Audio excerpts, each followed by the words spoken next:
नमस्कार, उत्तराखंड समाचार में आपका स्वागत है। मैं कंचन नेगी। सबसे पहले मुख्य समाचार। चारधाम यात्रा को लेकर तीर्थयात्रियों में भारी उत्साह। अब तक 12 लाख यात्री कर चुके हैं धामों का दर्शन। केदारनाथ यात्रा मार्ग पर श्रद्धालुओं को मिल रही हर संभव मदद। उत्तराखंड पुलिस को मिले 231 मुख्य आरक्षी दूरसंचार। डीजीपी अभिनव कुमार ने ली दीक्षांत परेड की सलामी।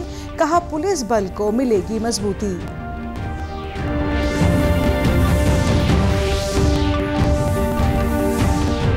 प्रदेश में अगले 2 दिनों में बदल सकता है मौसम का मिजाज। तापमान में आएगी कमी। गढ़वाल और कुमाऊं में हो सकती है बारिश।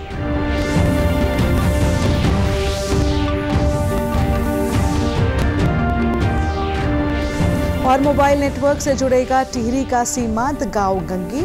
77 साल से फोन की सुविधा का इंतजार होगा खत्म। भारत संचार निगम लिमिटेड लगाएगा 2 टावर। अब समाचार विस्तार से। चारधाम यात्रा के लिए बड़ी संख्या में तीर्थयात्रियों के उत्तराखंड पहुंचने का सिलसिला जारी है और अब तक 12 लाख से अधिक श्रद्धालुओं ने चारों धामों में दर्शन और पूजा अर्चना की है। केदारनाथ धाम में तीर्थयात्रा के लिए श्रद्धालुओं में जबरदस्त उत्साह देखने को मिल रहा है। अब तक 5 लाख से ज्यादा भक्तों ने केदारनाथ की यात्रा की है। यात्रा पर आए देश विदेश के श्रद्धालुओं ने प्रशासन की ओर से किए गए व्यवस्थाओं पर अपने अनुभव साझा किए।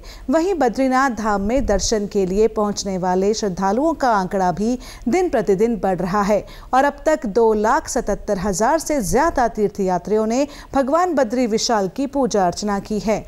उधर यमुनोत्री धाम में दर्शन के लिए आने वाले श्रद्धालुओं का आंकड़ा 2,18,000 से अधिक, जबकि गंगोत्री दर्शन करने वाले तीर्थयात्रियों की संख्या 2 लाख से ज्यादा पहुंच गई है। वहीं 25 मई को गुरुद्वारा हेमकुंड साहिब के कपाट खुलने के बाद से यहां अब तक करीब 10,000 श्रद्धालुओं ने मत्था टेका है।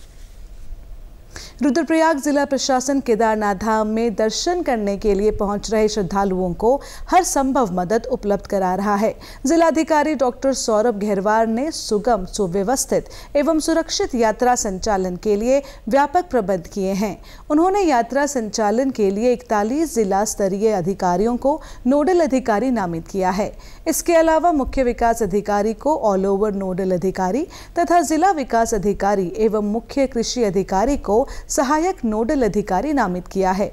केदारनाथ यात्रा मार्ग पर 53 चिकित्सक, फार्मासिस्ट और अन्य कार्मिक तैनात किए गए हैं। केदारनाथ यात्रा मार्ग से केदारनाथ धाम तक 12 MRP तैयार की गई हैं, जिसमें संबंधित श्रद्धालुओं का तत्परता से उपचार किया जा रहा है। इसके अलावा जिला प्रशासन ने यात्रा मार्ग में साफ सफाई व्यवस्था सहित अन्य व्यवस्थाओं को दुरुस्त रखने के लिए जोनल सेक्टर व सहायक सेक्टर अधिकारी तैनात किए हैं। केदारनाथ धाम में दर्शन करने पहुंच रहे श्रद्धालुओं की सुरक्षा एवं यातायात व्यवस्थाओं के लिए केदारनाथ धाम में व्यवस्थाओं को सुदृढ़ करने के लिए विभिन्न सुरक्षा बल तैनात किए गए हैं, जो विषम कठिन परिस्थितियों में बीमार एवं घायल तीर्थयात्रियों को नजदीकी मेडिकल रिलीफ कैंप में पहुंचा रहे हैं। देहरादून स्थित पुलिस लाइन में आज 231 मुख्य आरक्षी पुलिस दूरसंचार का दीक्षांत समारोह आयोजित किया गया। इस मौके पर पुलिस महानिदेशक अभिनव कुमार ने परेड की सलामी ली। उन्होंने प्रशिक्षण के दौरान उत्कृष्ट प्रदर्शन करने वाले प्रशिक्षुओं को पुरस्कार दिए। उन्होंने बताया कि मुख्य आरक्षी पुलिस दूरसंचार का प्रशिक्षण आज पूरा हो गया है। उन्होंने कहा कि वायरलेस विंग पुलिस की रीढ़ होती है। मुख्य आरक्षी की नियुक्ति से पुलिस बल और मजबूत होगी। और parade second in command Bhupesh. हमारे 261 मुख्य आरक्षी दूरसंचार के प्रशिक्षण प्रारंभ हुआ था, जो आज 28 मई 2024 को पूरा हो रहा है। और पुलिस विभाग के लिए और विशेष रूप से हमारे दूरसंचार विभाग के लिए आज बड़ा खुशी का दिन है, बड़ा गर्व का दिन है। जिस तरीके की परेड इन मुख्य आरक्षियों ने प्रदर्शन किया, जिस उच्च कोटि का अनुशासन, ड्रिल और मतलब सारा अपनी कार्रवाई इन्होंने दिखाई, तो मुझे लगता है कि आने वाले समय में ये पुलिस विभाग की पूरे मनोबल के साथ, बहुत अच्छे अनुशासन के साथ, बहुत अच्छी कार्य कुशलता और दक्षता के साथ सेवा देंगे। और मैं इन सभी मुख्य आरक्षियों का उत्तराखंड पुलिस परिवार में स्वागत करता हूँ। ट्रेनर मनवर सिंह गोसाई हेड कांस्टेबल ने कहा कि प्रशिक्षण के दौरान लड़कियों ने भी कठिन परिश्रम किया और ये सिद्ध कर दिया कि वो किसी से कम नहीं हैं। मेन ये है कि बॉयज़ का अपना क्राइटेरिया होता है, गर्ल्स का अपना होता है, पर जो फिजिकली स्ट्रॉन्गपन होता है तो बॉयज़ में होता ही है। पर जो लड़कियों ने जो चैलेंज स्वीकार किया यहाँ पे फिजिकल के साथ, मैं खुद शौक हूँ कि ये बच्चे नॉट फिजिकल वाले आए थे, ये उन्हें रिटर्न के बेस पे आए थे, तो उसके बाद उन्हें बहुत अच्छा प्रदर्शन रहा और आपके सामने ये रिजल्ट है कि सब बेस्ट कैडेट गर्ल्स ज़्यादा निकली हैं। तो मुझे शुभकामनाएं इनके साथ है। प्रशिक्षण के दौरान सर्वोत्तम प्रदर्शन करने वाली ट्रेनी महिला मुख्य आरक्षी प्रियंका चमोली ने कहा कि कठिन परिश्रम का आज फल मिला है। मतलब बेस्ट कैडेट का इंडोर आउटडोर में दोनों, और एक इंडोर में भी फर्स्ट का मिला है। मेहनत की है दोनों में। क्या है मतलब इंस्ट्रक्टर्स बहुत अच्छे हमें मिले, चाहे इंडोर हो चाहे आउटडोर हो, मतलब बहुत ही अपने अपने फील्ड में सभी एक्सपर्ट्स हैं। प्रदेश में देहरादून समेत मैदानी इलाकों में आज भी भीषण गर्मी रही। देहरादून में पारा लगभग 40 डिग्री के आसपास रहा। मौसम विभाग के निदेशक विक्रम सिंह के अनुसार प्रदेश में तापमान सामान्य से 3 से 4 डिग्री सेल्सियस अधिक चल रहा है। उन्होंने कहा कि कल से तापमान में गिरावट आने की संभावना है। उन्होंने कहा कि 30 मई के बाद प्रदेश के गढ़वाल और कुमाऊं क्षेत्र में बारिश होने की संभावना है। उन्होंने चारधाम यात्रियों को नालों गदेरों से दूर रहने और एहतियात बरतने की सलाह दी है। 30 तारीख में जो एक्टिविटी वो बढ़ेगी, जिसमें कि आप ये कह सकते हैं कि कुमाऊं के हिल्स में जो है अनेक जगहों तक में हल्की से मध्यम मिलने की संभावना है। इसी तरह 1 और 2 में भी वहाँ पे रहेगा, 31 और 1 में भी रहेगा 1 जून में। और गढ़वाल क्षेत्र की बात करें तो वहाँ पे भी 30 तारीख से मैं कहूँगा कि जो हमारे अंदर के डिस्ट्रिक्ट्स है उनमें तो कुछ जगहों में मिल जाएगी, और जो बाकी है डिस्ट्रिक्ट या प्लेन्स में भी, तो उनमें भी इक्का दुक्का जगहों में अब जो है एक्टिविटी मिलनी शुरू हो जाएगी। तो टेम्परेचर 30 तारीख से आगे जो और भी डाउन होंगे। तो टिहरी जिले के भिलंगना ब्लॉक का सीमांत गंगी गांव जल्द ही मोबाइल नेटवर्क से जुड़ जाएगा। इस गांव में अब तक संचार सुविधा उपलब्ध नहीं है।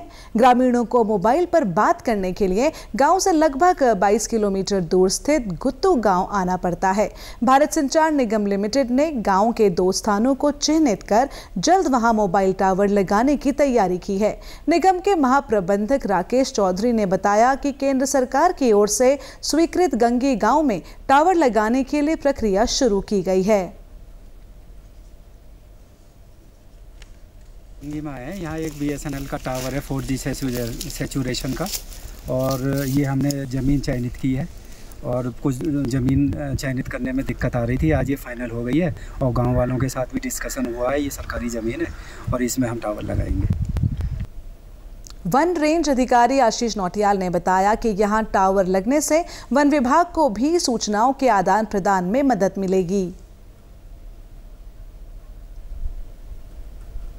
पूरी टीम आ रही है BSNL की, तो जो क्षेत्र हमने अभी चयनित किया है, जो इस प्रक्रिया में चल रहा है, तो अगर वहाँ पर टावर स्टेब्लिश हो जाता है तो निश्चित तौर पे क्षेत्रवासियों के साथ साथ ही सभी विभागों के लिए, मैं तो कहूँगा हमारे वन विभाग के लिए भी बहुत लाभदायी रहेगा, क्योंकि हमको समय समय पर जो महत्वपूर्ण सूचनाएं हैं, सूचना तंत्र हमारा पूरा विकसित हो पाएगा यहाँ पर, और हमारे जो भी फॉरेस्ट ऑफिसर्स यहाँ पर रहते हैं उनके द्वारा हमको विविध जो गतिविधियाँ हैं उनकी बिल्कुल अपडेट जानकारी समय समय पर मिलती रहेगी। BDC सदस्य धर्म सिंह नेगी ने बताया कि गांव के लोग लंबे समय से मोबाइल टावर लगाने की मांग करते आ रहे थे। अब उम्मीद है कि मोबाइल टावर लगने से लोगों को सुविधा मिलेगी। ग्राम सभा की जमीन है ये, इसमें चयनित हो गया कि यहाँ पे टावर लगेगा। सब लोग सहमत हैं इस जगह देने के लिए और सब लोग खुश हैं। अब हर जगह बात चलेगी, विदेश हो चाहे पूरे काएँ बकरी के साथ काएँ नौकरी है, कोई काएँ हैं कोई काएँ, सब लोग खुश हैं और सब लोग इच्छुक हैं इस भूमि देने के लिए। ग्रामीण जमुना देवी ने मोबाइल टावर लगने पर खुशी जताई है। सरकार ने वो उम्मीद किया है कि यहाँ टावर लगेगा और हमारे भाई बकरी के साथ में रहता है और उनसे फोन होना चाहिए, इसलिए हम बहुत खुश हैं। यहाँ रुकेंगे एक छोटे से ब्रेक के लिए, आप बने रहिए हमारे साथ।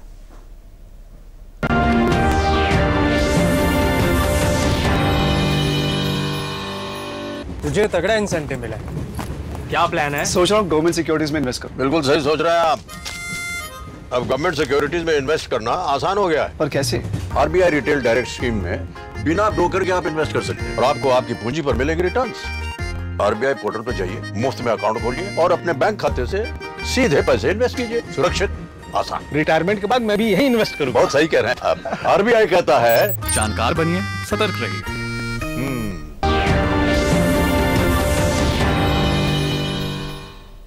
ब्रेक के बाद एक बार फिर आपका स्वागत है। श्रीनगर गढ़वाल क्षेत्र में गुलदारों का भय है। वन विभाग ने हाल में 2 गुलदारों को पिंजरे में पकड़ा है। अब इन गुलदारों का वैज्ञानिक परीक्षण किया जा रहा है कि ये गुलदार आदमखोर हैं या नहीं। गढ़वाल वृत्त के वन संरक्षक आकाश वर्मा का कहना है कि इन गुलदारों के खून के नमूने लेकर इनके बायोकेमिकल पैरामीटर की जाँच की जा रही है। गुलदार अभी हम लोगों के पास में उस जगह से कैप्चर किए गए थे, उनके भी कुछ बायोकेमिकल पैरामीटर्स जिसमें कि उनके शरीर में किस प्रकार के जो विभिन्न घटक है उनमें कोई अनियमितता है या कोई ऊपर नीचे हो रखा, उसका विश्लेषण करके उसके कारणों को जानने का प्रयास किया जाएगा। यदि ऐसा कुछ निकल के आता है जिससे लगे कि ये जो उनके रक्त इत्यादि के नमूनों से कुछ ऐसा निकल के आता है जिससे ये लगे कि शायद ये मानव आबादी के कारण से हो रहा है और उस कारण से वो वहां पर आने के लिए एक तरह से बाध्य हो रहे हों, तो उन सब के निराकरण के लिए भी क्या उचित व्यवस्था है वो की जाएगी। गुलदारों के वैज्ञानिक परीक्षण को लेकर प्रभागीय वनाधिकारी गढ़वाल स्वप्निल अनिरुद्ध ने कहा कि यह वैज्ञानिक आकलन इसलिए किया जा रहा है ताकि ये पता चल सके कि उनके आहार को लेकर कोई बदलाव तो नहीं हुआ है। पिछले एक सप्ताह में जो श्रीनगर में प्रभावित क्षेत्र है, गुलदार प्रभावित क्षेत्र, वहां से हम लोगों ने जो है 2 गुलदार ट्रैप किए हैं, पिंजरे में कैद हुए हैं। श्रीनगर में लगातार घटनाएं हो रही है जिसका एक साइंटिफिक एक वैज्ञानिक आकलन हम लोग करना चाह रहे हैं, जिसमें ये पता चल सके कि इनकी जो लेपर्ड्स की डाइटरी हैबिट्स हैं, भोजन की जो प्रकार है, क्या ये बदल गए हैं। ये हमको कैसे पता चलेगा? तो इनका जो ब्लड सैंपल्स है हम लोग लेंगे और बाकी भी जो सैंपल्स टिश्यू सैंपल्स है वो लेने हैं, वो हम लोग लेंगे। इससे हम लोगों को एग्जैक्ट आकलन कर पाएंगे कि ये इतने मानवीय हैबिटेशन के पास क्यों आ रहे हैं, क्या इनकी जो भोजन का तरीका है वाइल्ड से ज्यादा ये शहरों की तरफ पालतू जानवर खा रहे या फिर अन्य भी कोई चीजें हैं, वो हम लोग आकलन कर पाएंगे।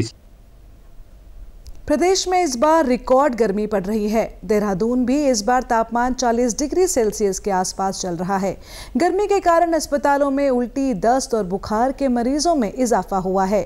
दून मेडिकल कॉलेज के फिजिशियन डॉक्टर अरुण पांडे ने बुजुर्गों को धूप में निकलने से बचने को कहा है।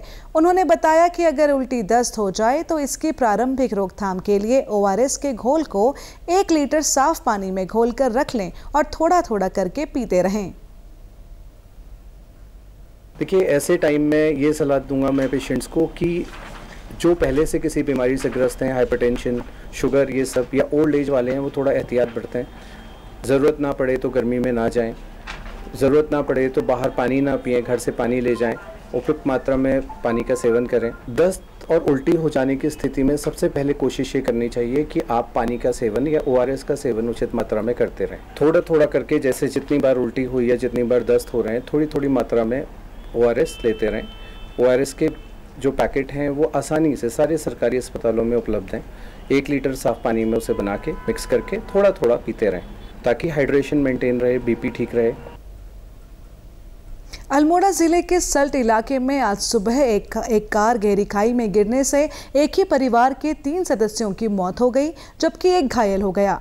मृतकों में पति, पत्नी और उनकी पुत्री शामिल है। SDRF ने राहत और बचाव अभियान चलाकर तीनों शवों को खाई से निकाल लिया है, जबकि घायल बच्चों को अस्पताल दाखिल कराया गया है।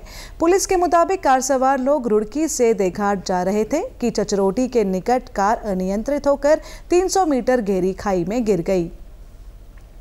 प्रदेश में लोकसभा चुनाव के लिए वोटों की गिनती आगामी 4 जून को होनी है। इसके लिए चुनाव आयोग ने मतगणना की तैयारियां शुरू कर दी हैं। इसी क्रम में आज अपर पुलिस महानिदेशक अपराध एवं कानून व्यवस्था AP अंशुमन ने मतगणना की तैयारियों को परखा। इस दौरान उन्होंने वीडियो कॉन्फ्रेंसिंग के जरिए क्षेत्रीय और जिला प्रभारियों के साथ समीक्षा बैठक की और उन्हें जरूरी निर्देश दिए। अपर पुलिस महानिदेशक ने सभी जिला प्रभारियों को मतगणना स्थल का दौरा करने का निर्देश दिया। उन्होंने कहा कि मतगणना स्थल का प्रभारी एक राजपत्रित अधिकारी को नियुक्त किया जाएगा। श्री अंशुमान ने मतगणना के संबंध में सभी राजनीतिक दलों के पदाधिकारियों और मीडिया प्रभारियों के साथ समय पर बैठक करने तथा भीड़ नियंत्रण के लिए कार्य योजना तैयार करने की जरूरत भी जोर दिया। प्रदेश के समाचारों में बस इतना ही। नमस्कार।